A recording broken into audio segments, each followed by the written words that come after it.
maanta waxaan arkaynaa insha allahu tacaala lesson 8 baro Swahili lesson 8 number 4 wabi.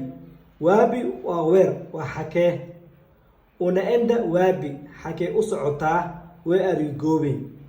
Unatoka wabi, xakee ka imaatay. Where are you from? Ulilala wabi jana, xakee shalay seexatay. Where did you sleep yesterday? Uko wabi, where are you? Xakee joogtaa. qof ayaa waxaa rabtaa inaad dhahdo xakee joogtaa. waxaa leedahay uko wabi, where are you? xakee joogtaa. Unaenda wabi, where did you go?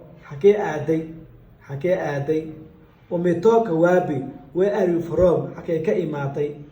Anaisha wabi, where does or ana waxaa loo isticmaalaa hina waa loo isticmaalaa shina waa loo isticmaalaa.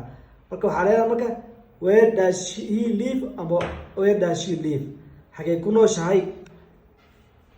Niko tugani waxaan joogaa dukaanka.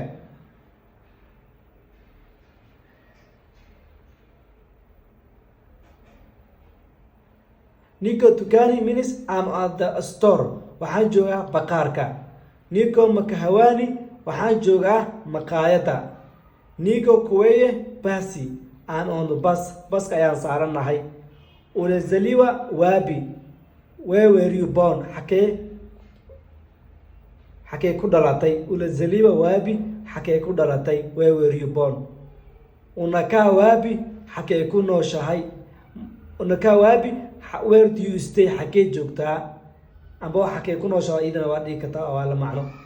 marka waxaan isku imaanaa insha Allah taala lesson 9. Assalamu alaykum wa rahmatullahi wa barakatuh.